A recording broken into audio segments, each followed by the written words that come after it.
Hi welcome to Sai academy easy way to learn English. ఈ వీడియోలో మనం ప్రెజెంట్ కంటిన్యూస్ టెన్స్ మరియు పాస్ట్ కంటిన్యూస్ టెన్స్ గురించి నేర్చుకుందాం. ఇది మన 45 డేస్ ఫ్రీ స్పోకెన్ ఇంగ్లీష్ కోర్సులో 12వ వీడియో.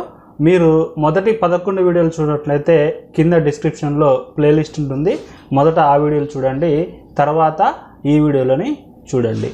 దీంతోపాటు ఒక చిన్న అప్డేట్ ఏంటంటే, మీరు కంప్లీట్ పీడిఎఫ్స్ కనుక కావాలనుకుంటే కింద డిస్క్రిప్షన్లో లింక్ ఉంటుంది. ఆ లింక్ ద్వారా పర్చేస్ చేసుకోండి. ఇప్పుడు మనం టాపిక్లోకి వెళ్ళిపోతే, ఈ వీడియోలో మనం ప్రెజెంట్ కంటిన్యూస్ని ఎప్పుడు ఉపయోగించాలి, పాస్ట్ కంటిన్యూస్ టెన్స్ని ఎప్పుడు ఉపయోగించాలి అనేది నేర్చుకుందాం.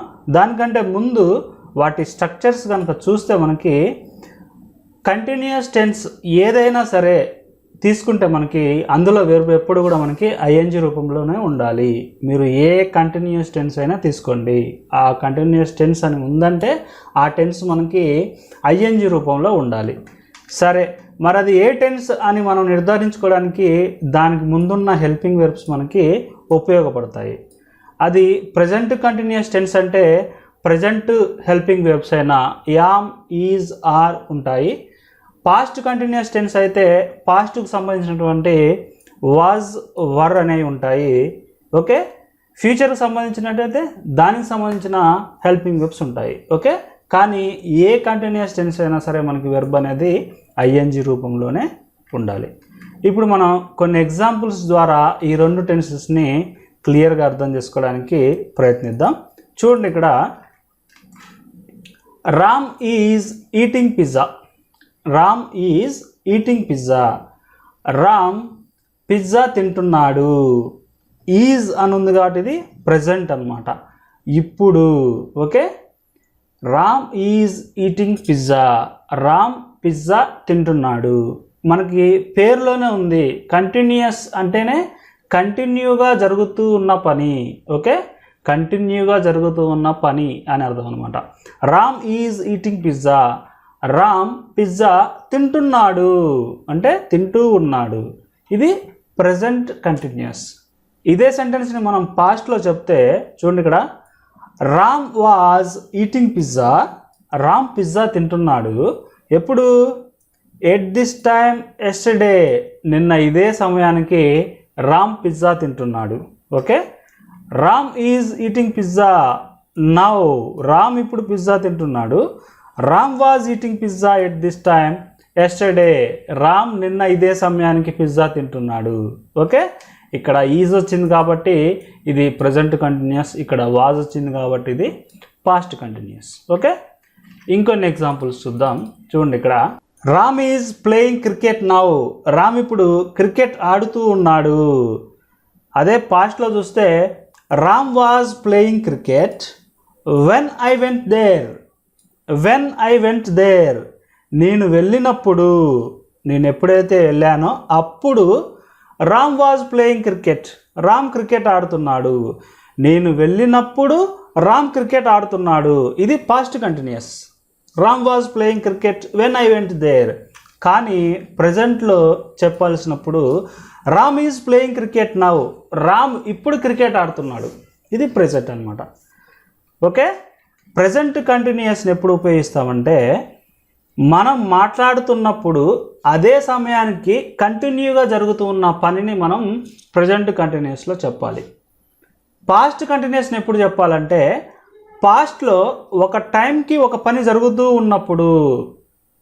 ఎగ్జాంపుల్గా వెన్ ఐ వెంట్ దేర్, నేను అక్కడికి వెళ్ళినప్పుడు. నేను అక్కడికి వెళ్ళినప్పుడు, గతంలో నేను అక్కడికి వెళ్ళాను. నేను వెళ్ళినప్పుడు అదే టయానికి Ram was playing cricket. Ram cricket ఆడుతున్నాడు. ఈ విధంగా గతంలో ఒక టైంకి ఒక పని జరుగుతూ ఉంది అని చెప్పాల్సి వచ్చినప్పుడు మనం దాన్ని పాస్ట్ కంటిన్యూస్లో చెప్పాలి. అలా కాకుండా ఇప్పుడు ప్రస్తుతానికి మనం చూస్తున్నప్పుడు ఒక పని జరుగుతూ ఉన్నప్పుడు ఒక పని జరుగుతూ ఉంది అని చెప్పాల్సి వచ్చినప్పుడు మనం ప్రజెంట్ కంటిన్యూస్ టెన్స్ని ఉపయోగించాలి. ఓకే, ఇంకొన్ని ఎగ్జాంపుల్స్ చూస్తే చూడండి, ఇక్కడ she is cooking in the kitchen. She is cooking in the kitchen. ఆమె వంటగదిలో వంట చేస్తూ ఉంది. ఓకే, ఆమె వంటగదిలో వండుతూ ఉంది. ఈజ్ వచ్చింది కాబట్టి ఇది ఇప్పుడు. She was cooking in the kitchen when I saw her. నేను కొద్దిసేపటి క్రితం ఆమెను చూశాను. ఓకే, అప్పుడు ఆమె వండుతూ ఉంది. Okay, she was cooking in the kitchen when I saw her. నేను ఆమెను చూసినప్పుడు ఆమె వంట చేస్తూ ఉంది. ఇప్పుడు కాదు, నేను ఎప్పుడైతే చూశానో అప్పుడు వంట చేస్తూ ఉంది. కానీ she is cooking in the kitchen అంటే ఆమె ఇప్పుడు వండుతూ ఉంది. ఓకే, ఇంకొన్ని ఎగ్జాంపుల్ చూస్తే they are watching TV. They are watching TV. వారు టీవీ చూస్తున్నారు. ఎప్పుడు? ఇప్పుడు, ప్రస్తుతం. They were watching TV when I went there home. They were watching TV. వారు టీవీ చూస్తున్నారు. ఎప్పుడు? When I went there home. నేను వారి ఇంటికి వెళ్ళినప్పుడు వారు టీవీ చూస్తున్నారు. ఇప్పుడు కాదు, నేను ఎప్పుడైతే వాళ్ళ ఇంటికి వెళ్ళానో అప్పుడు వాళ్ళు టీవీ చూస్తున్నారు. ఓకే, ఇంకొక ఎగ్జాంపుల్ చూస్తే చూడండి, ఇక్కడ children are playing in the garden. పిల్లలు గార్డెన్లో ఆడుకుంటున్నారు. ఎప్పుడు? ఇప్పుడు. ఎందుకంటే ఇక్కడ ఆర్ ఉంది కాబట్టి ఇది present continuous. Children are playing in the garden. పిల్లలు గార్డెన్లో ఆడుకుంటున్నారు. Children are playing in the garden. పిల్లలు గార్డెన్లో ఆడుకుంటున్నారు. ఎప్పుడు? While we were watching TV. మేము టీవీ చూస్తున్నప్పుడు పిల్లలు గార్డెన్లో ఆడుకుంటున్నారు. ఇప్పుడు కాదు, మేము ఎప్పుడైతే టీవీ చూస్తూ ఉన్నామో అప్పుడు పిల్లలు గార్డెన్లో ఆడుకుంటూ ఉన్నారు. ఈ విధంగా మనం రెండు పాస్ట్ కంటిన్యూస్ టెన్స్ను కూడా కలిపి చెప్పవచ్చు అనమాట. మేము టీవీ చూస్తూ ఉన్నప్పుడు పిల్లలు గార్డెన్లో ఆడుకుంటూ ఉన్నారు. ఈ విధంగా. కాకపోతే మనం వెన్ ఎప్పుడు ఉపయోగించాలంటే వెన్ తర్వాత మనకి పాస్ట్ సింపుల్ సెంటెన్స్ ఉండాలి. I went there home. When I went there home. ఇంకా ఎగ్జాంపుల్ చూస్తే వెన్ ఐ సా హర్. నేను ఆమెను చూసినప్పుడు. ఈ విధంగా వెన్ తర్వాత మనకి పాస్ట్ సింపుల్ సెంటెన్సెస్ వాడటం ఉత్తమం. కానీ వైల్ వాడినప్పుడు మనకి వైల్ తర్వాత కంటిన్యూస్ టెన్స్ అనేది ఉండాలన్నమాట. వెన్ తర్వాత సింపుల్ టెన్స్ ఉండాలి, వైల్ తర్వాత కంటిన్యూస్ టెన్స్ ఉండాలి. ఇక్కడ వెన్ వాడినా తప్పు లేదు, కాకపోతే వైల్ వాడటం వెన్ కంటే ఉత్తమం. ఇప్పుడు ఇవే వాక్యాలను మనం నెగిటివ్లో చెప్పాలంటే మనకి హెల్పింగ్ వెర్బ్ తర్వాత నాట్ వస్తే సరిపోతుంది. అంటే ఈజ్ తర్వాత నాట్ వస్తే చాలు. Ram is eating pizza. Ram pizza తింటున్నాడు. Ram is not eating pizza. Ram pizza తినట్లేదు. రామ్ పిజ్జా తింటున్నాడు.